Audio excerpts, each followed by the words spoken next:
Welcome to Big Blend Radio's California Sequoia Country Show, home to Sequoia and Kings Canyon National Parks, Giant Sequoia National Monument and Sequoia National Forest, and the charming historic agricultural communities that make up Tulare County.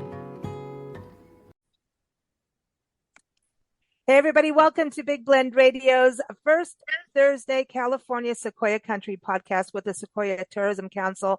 It is the start of February, the month of February, Black History Month, and today we're going to be talking about the African American experience in Tulare County, which again is up in the Central California region. And of course, go to the website, discoverthesequoias.com. Any websites we talk about on the show today will be linked in the show notes, whether you're listening on YouTube or Spotify or Apple or any of the places, even Facebook. You can just check it out there to follow up. But we've got some amazing guests joining us today. I'm going to start with Cynthia Kawasaki Yee. She is from the Sequoia and Kings Canyon National Parks, and she's going to tell us a little bit about Colonel Young, Colonel Charles Young. He's a hero, man. He is amazing. And I encourage you to go to nps.gov/SEKI. But welcome back, Cynthia. How are you? Hi, Lisa. Happy to be here today. Hey, this is great. I'm so excited to learn more about Charles Young. And as I remember, he is the first Black U.S. National Park superintendent, right? And it was in Sequoia National Park. He was like the acting superintendent, correct? Yeah, that's correct. He was the acting superintendent for Sequoia National Park and General Grant National Park in 1903, the summer of 1903. And General Grant is what became Kings Canyon, right? That's right. Awesome. Okay, we're going to talk a little bit about him. He was also a Buffalo Soldier, right? That's right. There were only a few African American troops with the U.S. Army, and the U.S. Army actually were the stewards and administrators of the National Park Service between 1891 and 1913. And we were lucky enough to have a troop here the summer of 1903 led by Colonel Charles Young. And so it's a really important piece of our history. And didn't he help with the road going from Three Rivers on up, the gateway, that entrance in Three Rivers? Didn't he help actually make that road happen all the way into the park, into Giant Forest, or am I twirled around? He was completely mainly responsible for that tourism access to the national parks so that people could visit their national park. These parks became national parks in 1890. And so we went, that was 1891 to 1903. Every year we got an acting superintendent from the Army, and only about 3 to 5 miles had been really worked on during that time. And so when Charles Young was here, he said, we're gonna do a lot of work, and we're gonna get a lot of work done. And my mission is to open access for visitation into these majestic parks. And so he did that. And it was record breaking. He accomplished more work that summer than had been done in years prior. By multiple crews. And so it was just, he worked on what is now from the North Fork road of Three Rivers up the Colony Mill Trail. It's now the Colony Mill Trail up towards Crystal Cave, and from all the way up Crystal Cave Road to Giant Forest, up the General's Highway and over to Moore Rock. And so there's a nice portion. So nowadays you drive up the General's Highway. So when you get to the Crystal Cave turnoff, that highway, the portion of the General's Highway that you drive on from Crystal Cave all the way up to Round Meadow and then over to Moore Rock Road is still is a portion of the road that Charles Young was instrumental. And you think about it back then, like how much work that was, like physical labor compared to today when we have, all this machinery, It takes us a lot longer to do less mileage these days. With all the technology we have in place. Oh, and he really was incredible. He was also the first African American to achieve the rank of colonel in the United States Army, and was the highest ranking Black officer in the Army until his death in 1922. And I read that in 2022, so it is 100 year, since his passing, he was posthumously promoted to brigadier general. And that is amazing. But that was at West Point, which is pretty amazing. But it's a pity it wasn't when he was there, around. But it's so important to remember people like Charles Young. And I think he is just so inspirational. It just seems like he just didn't let anything get in his way. He was going to accomplish what he wanted, and he did it. He really I did. think we often forget that he was born into slavery. So he started his life, already really going through, just living through a tough, time in this country. And to go to a white high school, and then to go to be accepted into West Point, and being only the third African American to graduate from West Point. Like, he just accomplished so much in his Mm. life and was such a leader. And yeah, he was a special human being. Where in the park can you go and experience? Is there like a display in any of the museums, like at Lodgepole or Giant Forest? Or he needs a tree, unless he has. Does he have a tree? We want He a has a tree. tree. He does have He a does. tree. Yes, he has a tree. And so, interestingly, while he was here, his troops and also, fans of his from Visalia wanted to dedicate a tree in his honor before he left that summer. And he said, no, that's, if you change your mind, I'm going to defer this nomination. If you still feel this way in 20 years, go ahead and name a tree after me. But for now, instead, I think we should name a tree after Booker T. Washington.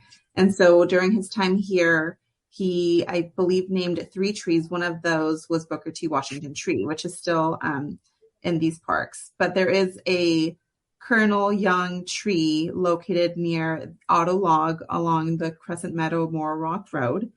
And so people can still go see both the Booker T. Wow. Washington tree, which he actually named, and then also the Colonel Young tree in his honor. I want to go hug the tree. I do. You'll have to I come do. visit, Lisa. I need some longer arms for that. That's for sure. I want. Thank you, Cynthia. We're going to talk a little bit more with you too, but we have Donette Silver Carter, the executive director and CEO of the Tulare Chamber of Commerce, and you can go to tularechamber.org. Welcome back, Donette. How are you? I am doing fantastic, Lisa, and it's always a great day when we get the opportunity to be on Big Blend and to chat about our region here in Tulare County and the Sequoias. I think it is always exciting to chat with you, ladies and gentlemen, on the show. We do have a gentleman joining us. I think it's exciting because, we really don't always get to talk about the Black history experience in Tulare County. And, one thing that I love about your region is that it is multiculturally diverse. And I think we need to talk more than we have over the years, and Mm-hmm. really get it so that people can understand some of the history of the people that have lived and worked in the area and continue to do so. And, I know you guys are so culturally diverse. It's a wonderful thing, really, for the That community. really is one of the things that I like about our region is that you have the influence of so many different cultures here. I'd love also that we have all these different cultural experiences that are available for our residents and for visitors who come into the community, with the various different kinds of activities that you will see that are representative of that great melting pot of various different cultures here in the community of Tulare, and of course the entire region of Tulare County. And I can pretty much say that just about any time you're going to come visit our area, you're definitely going to have some type of an opportunity for a unique experience with culture or with some of the other offerings of the area, but most definitely culture. And we have so many different kinds of amenities that speak to the cultural blend here in Tulare County, for our restaurants, the arts, various different kinds of things that you can go and do. You use the word blend, so you're our best friend again. No, and you always Yes. have been. You always have been. It sounded like no, suddenly we didn't. No, no, but I Well, really love that about your region, and I think also in business. Are you seeing that happen in actual businesses as well? yeah, you see that because you have, different kinds of flavors of the cultures, within the community. And that is very exciting to us. And whenever we see something new, that comes in to the area. I mean, for instance, the most recent is we have some folks from France who have opened a French cafe. It's called Eden Cafe right here next door to us here at the Tulare Chamber of Commerce. So as you look at the different restaurants that make up this region, you definitely can have your opportunity for those unique experiences of the different flavors of the representation of the ethnicities from our area, the people who've come here and chosen to live in our communities here in Tulare County. It is that blend, Lisa. It definitely is that blend. And so you have a lot of great unique restaurant experiences and shopping experiences and event experiences. Pretty much, everything you're looking for when you come and travel. Yeah, one place that really, was eye-opening to me and incredible was Allensworth State Park. And that's kind of like is it south of, like it's west, like southwest of Porterville area? I don't know how to explain where it was because we just went there.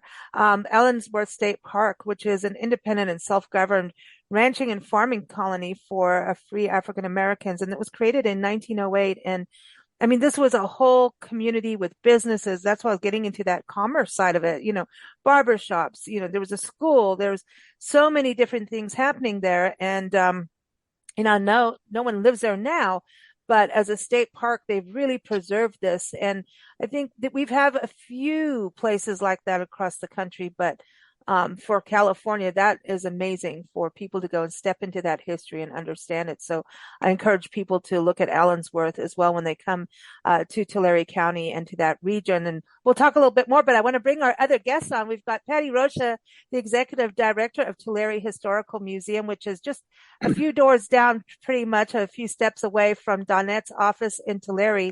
You can go to their website, tularehistoricalmuseum.org. But welcome, Patty. How are you? Good morning, Lisa. Thank you for having me this morning.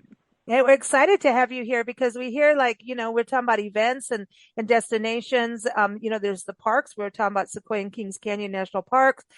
We've also got Allensworth State Park, but your museum, along with other museums, like I know in Visalia, the Agricultural Museum, Porterville, all of the museums have some kind of African American history in them, but you're going all out. I hear that you've got a nice big display for people. We do. We have been so fortunate this year to celebrate our African American heritage here at the museum. The Hudson Institute of African American Heritage and Global Arts Museum loaned us part of their exhibit here in Tulare, and it is just fabulous. It touches so much into the past of the history of the African American people. I do want to bring in Pastor Albert Hudson and his wife Martha. Pastor Hudson, how are you? Good morning. God bless you. I'm just fine. Thank you.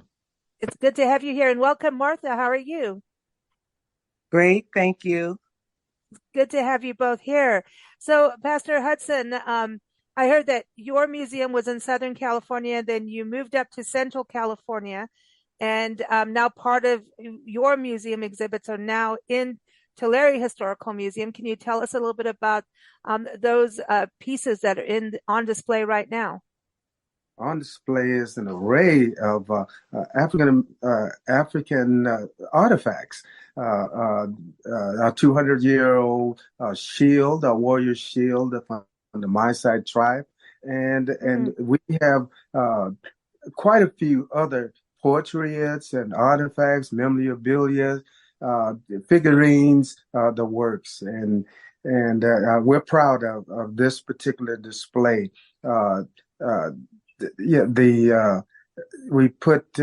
We've been staging these types of art expositions since 2007, where we were on the Central Coast, for that matter, in the city of Santa Maria.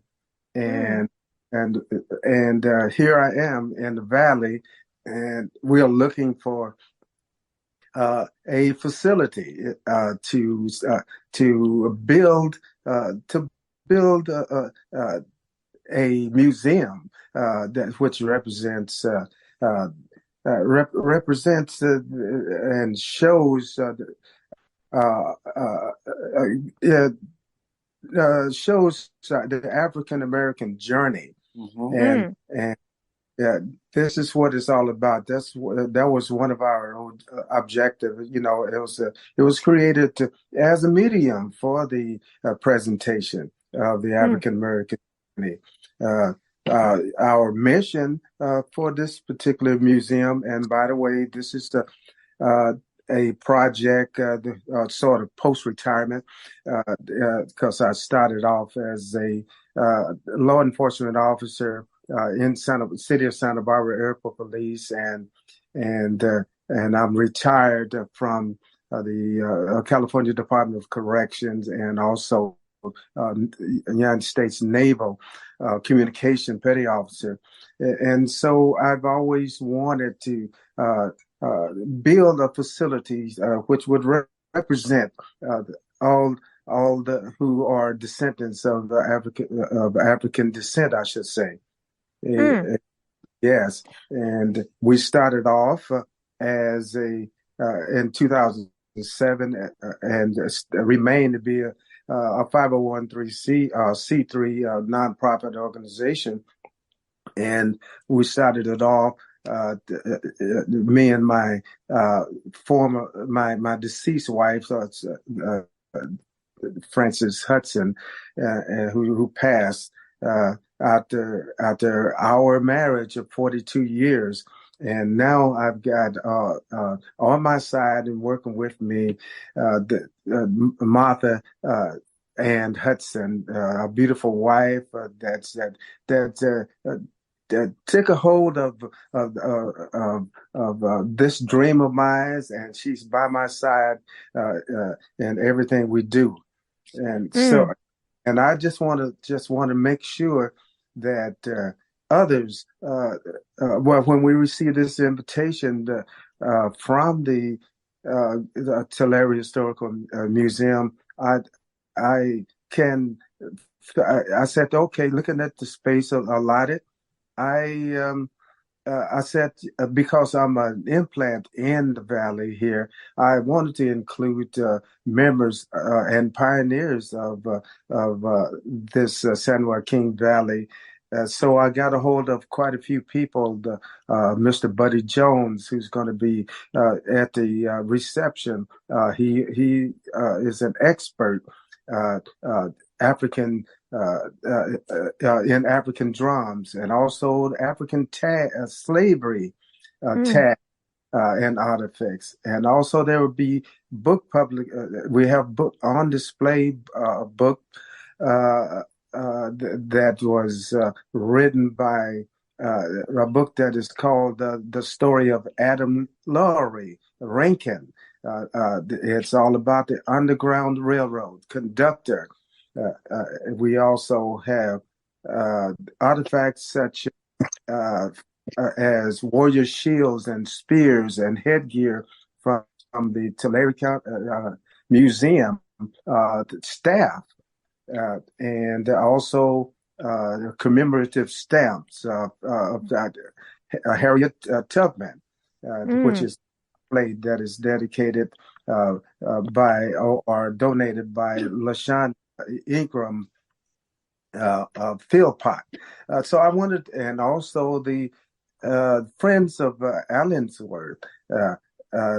I can't speak for them, and but the person that has been instrumental is Mrs. Emma Williams. Ann Williams. I should say Ann Williams.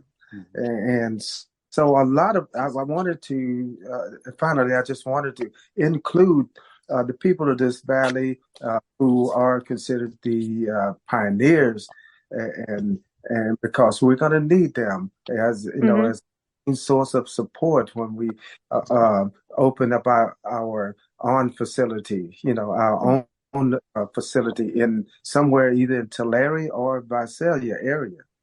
I So think Donette's going to snap you up. I I know am. her. I'm listening to this.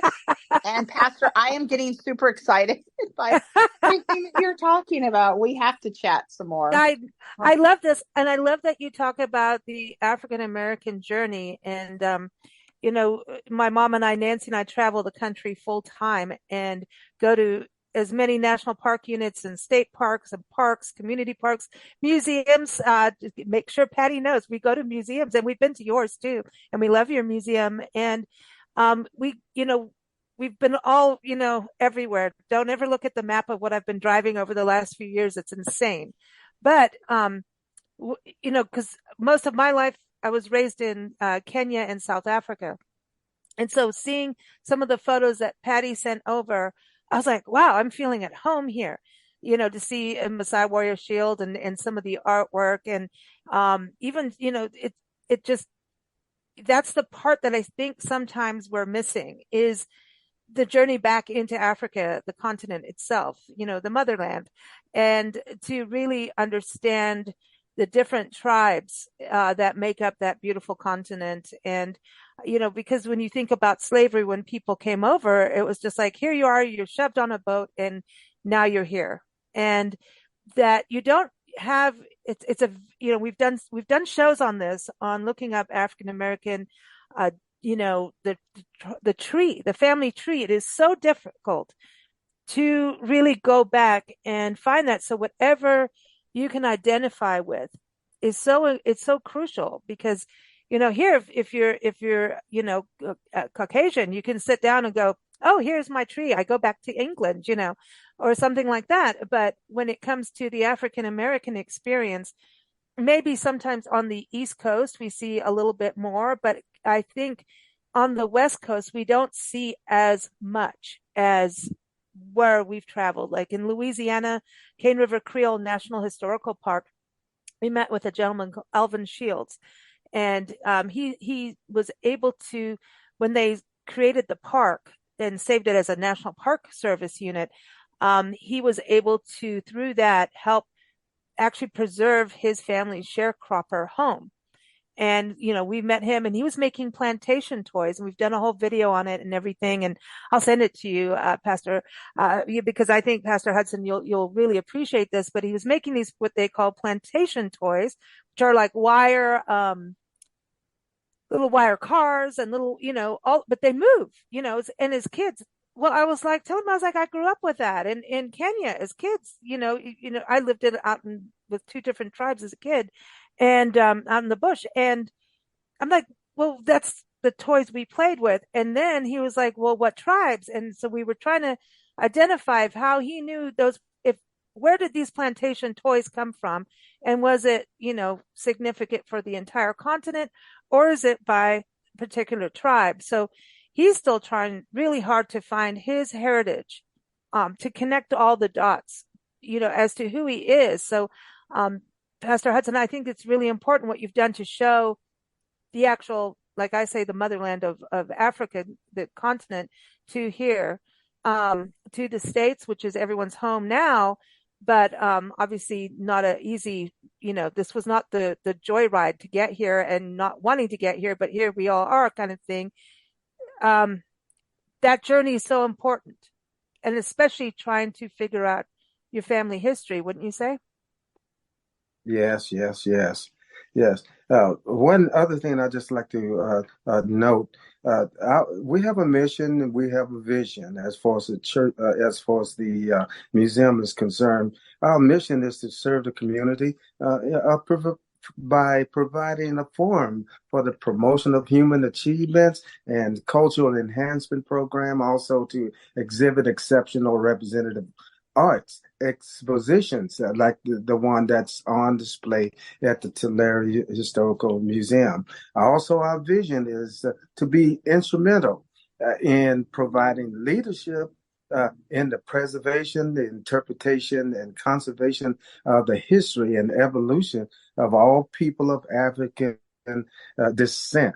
And just a note, we have on display a set of iron, I should say, cast iron mechanical banks, and which was some would say it was a symbol of racism. Uh, uh, where you put the coin in the hand, pull a lever, the eyes roll back.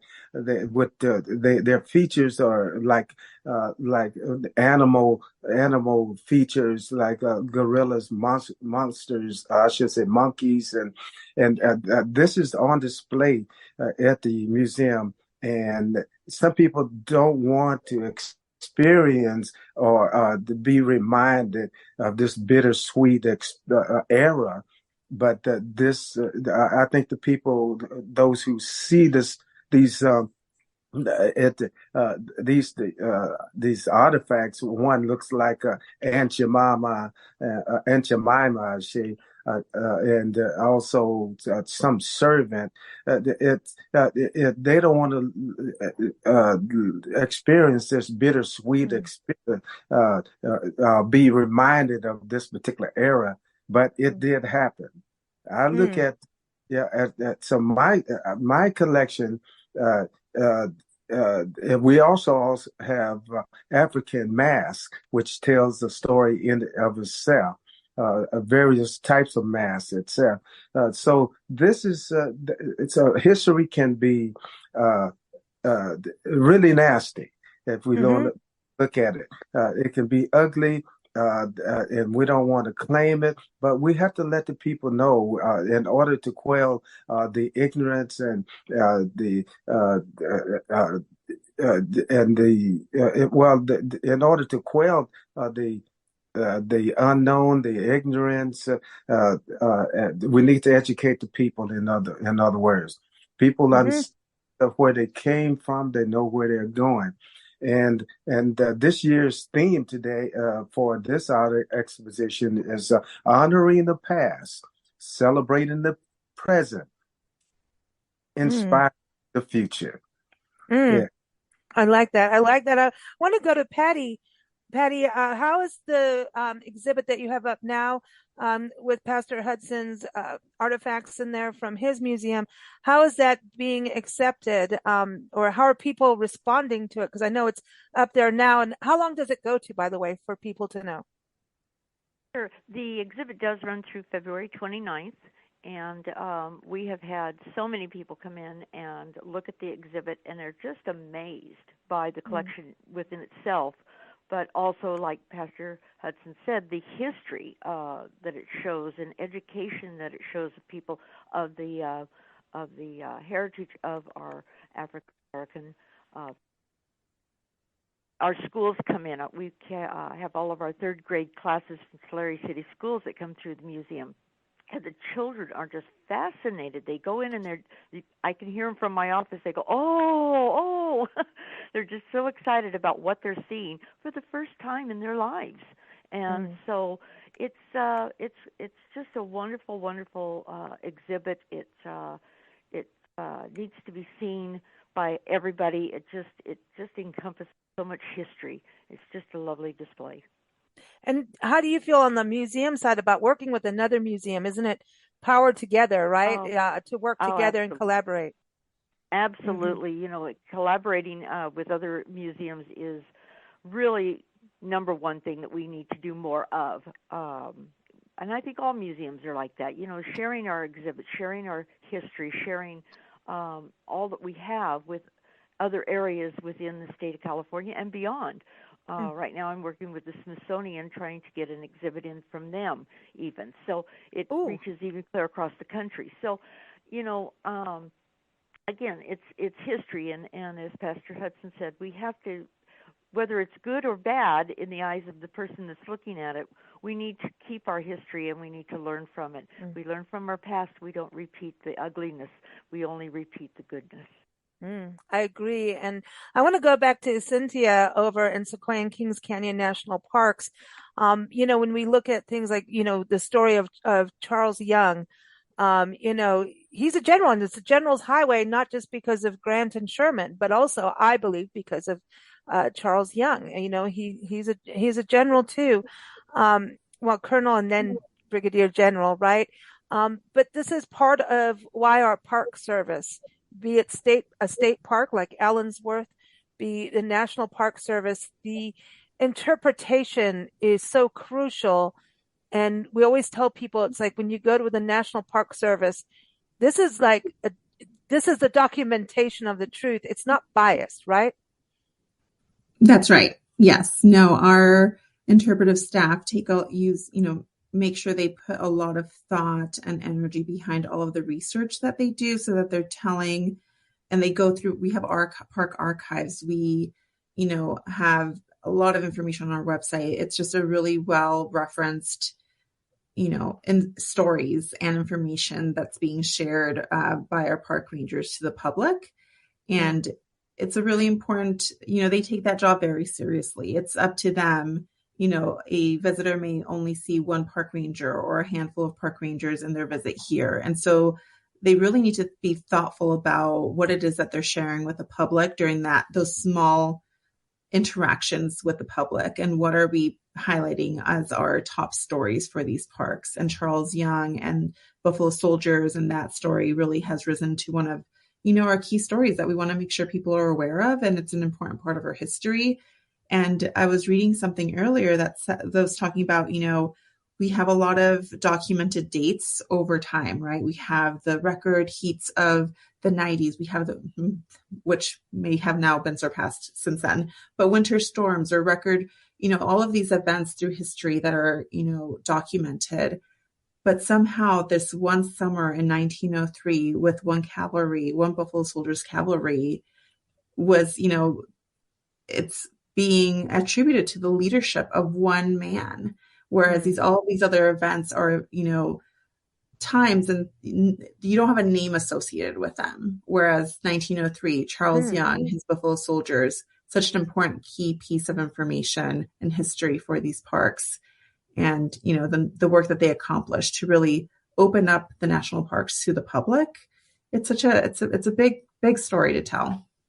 Yeah. I mean, and that, that's what I would go back to the commerce side. I mean, we've got Donette Silva Carter here, Tulare Chamber of Commerce. That's about commerce, right? And so when we talk about, the effect of the ripple effect of Charles Young, that helps all the communities, the gateway communities. His work has helped for like how many years? I mean, it's kind of ridiculous. When you think about how many years that park being open to people has helped all the gateway communities in commerce in some way, because people stop and have a good time in Tulare County as well as go to the parks. So, you've got to, that's the power of one person. It's about our choice of what we do, And I love the focus of the museum right now too, what you're doing in Tulare Historical Museum. But Donette, don't you think that's something that's important? It's important for visitors to be able to know the history of the area when they come, right? For you as a community, Donette. Oh, absolutely. And I know that when I travel, I always like to learn the history of the communities that I'm visiting.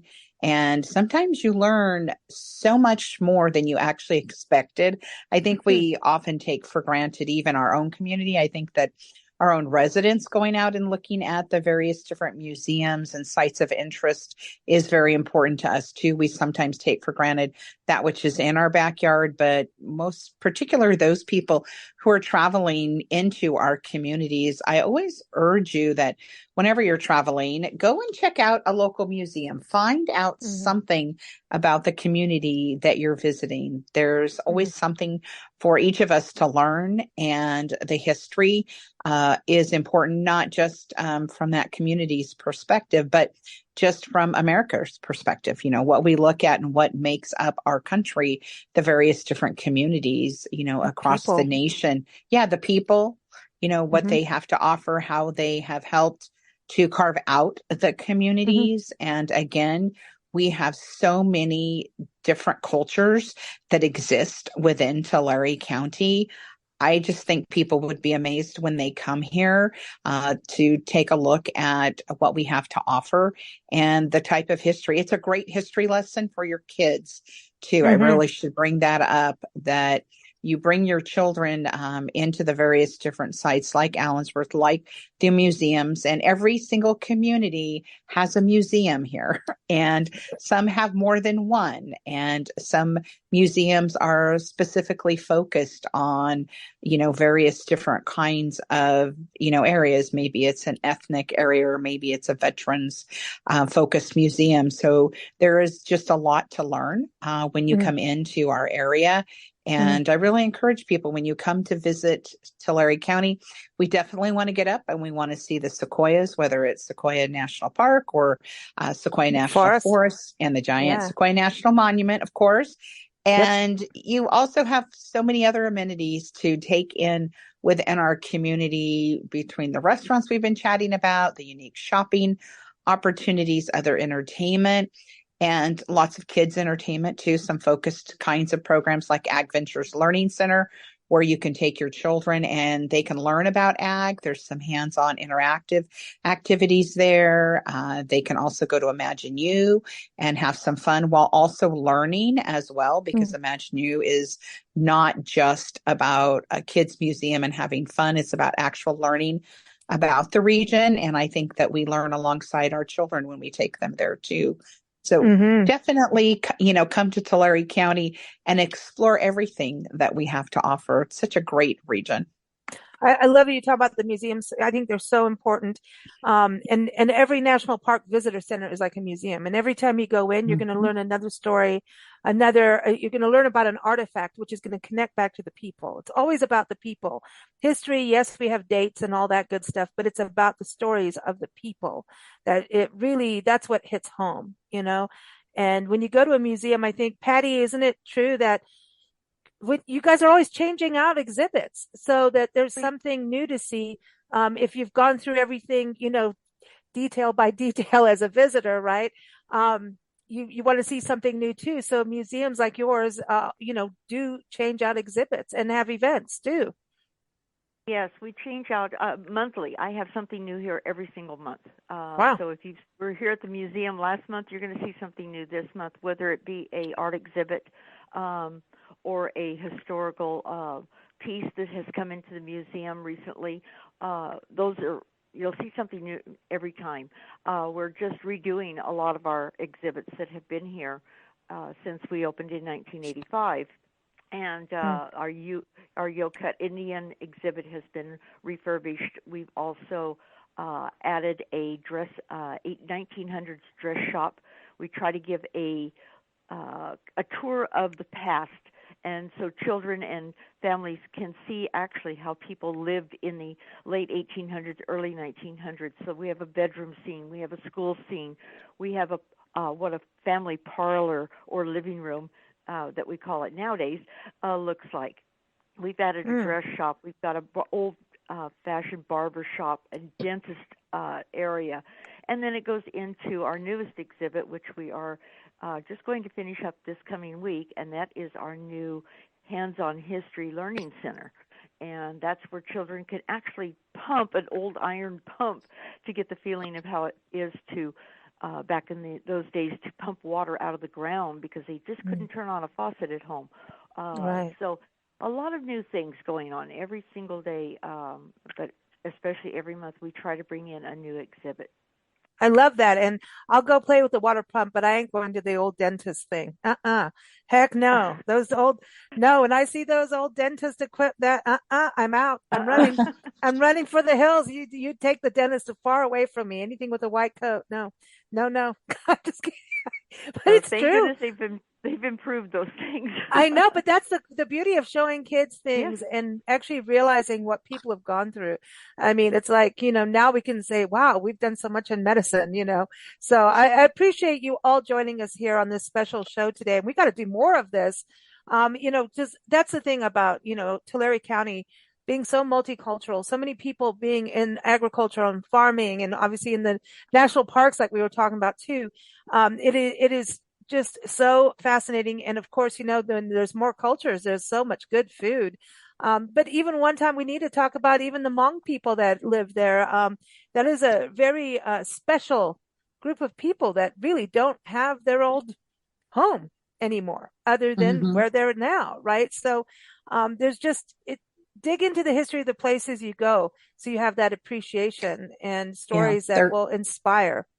there's so much, here. And I would love to, Lisa, as we're talking about that, to really explore the Native American culture here in Okay. our region as well. And, we could we could go on and on about the different types of cultural experiences that a person can find in this area.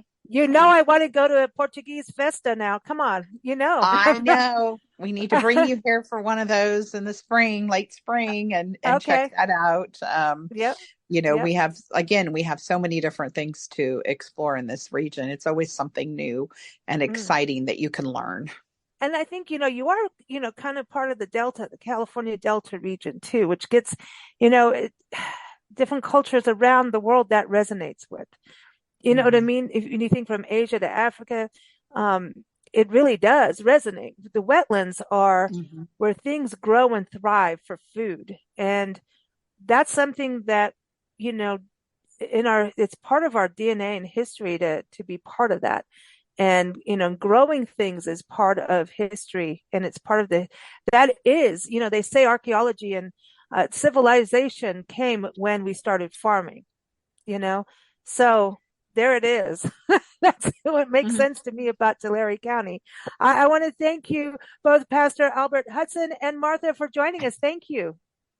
Yes, thank you. And I'd just like to invite all who are listening and pass the word on our reception on February 1st from 5 to 7 p.m. We, as one of our special inspirational speaker, we will be entreated by Dr. Crystal Jackson, who is the NAACP president and located in Hanford and Kings County. She represents that entire area. We also will have a brief history and as presented by history of the Native American Indian. A good friend of mine's, Mr. Leland Castro. And we have quite a few others. So I invite others to come and visit us and be a part of the festivity at our reception on February 1st between 5, during the hours of 5 p.m. and 7 p.m. And we just enjoy and we appreciate this invitation as was given to us by the museum here. So we're part of. We want to be letting you know that we're proud to be a part of this valley. Amen. Okay. Thank you. Thank you both for joining us and for being part of the museum too. Patty, thank you so much for joining us and for what you're doing with Pastor Hudson and Martha. I think this is a wonderful collaboration. Oh, it certainly is. And we invite everybody. We are open Thursdays, Fridays, and Saturdays from 10 to 4. And our first Saturday of every month, admission is free. So we invite families and everyone that's listening to come on down and definitely come out to our reception on the 1st. I think you'll be pleasantly pleased with the wonderful program that Pastor Hudson has prepared for us here. Awesome. Awesome. Thank you so much, Cynthia. It is always good to have you on the show representing Sequoia and Kings Canyon National Parks. So happy to be here. Thanks for having us again, Lisa. Hey, we got to do Priscilla through for next month. I'm telling you, we got women's history coming up next too. Donette, it's never ending. We should just do a Tulare, and that's okay, Lisa. We appreciate Big Blend and all you do to help spread the good about communities, issues, and all types of other information nationwide and beyond. It's a great programming that is such a learning opportunity and also always inspires us to travel where we have not been before. Yep, travel's all about that, man. It does. Travel connects you with people from the present moment and the past. And if you're Richard Branson or Elon Musk, you might go to the future. Who knows? Just kidding. But everyone, thank you so much for joining us. Thank you, listeners. As always, we appreciate you. Hope you all go to Tulare County. And if you are listening from Tulare County, I hope you go to the museum and the parks and connect with this history that we've been talking about today. Of course, all the links are in the show notes that I was talking about at nps.gov/SEKI for Sequoia and Kings Canyon National Parks, Tulare Historical Museum.org for the museum in Tulare, and also TulareChamber.org, and the main website that connects you to everybody, all the parks, the forests, the towns. Go to discoverthesequoias.com. We are here every first Thursday talking about Tulare County. Thank you all so much. Have fun. Thank you. Thank you for joining us here on Big Blend Radio's California Sequoia Country Show. New episodes air every first Thursday at 4 p.m. Pacific Time. You can keep up with the show at bigblendradio.com, but also plan your Tulare County escape. Go to discoverthesequoias.com.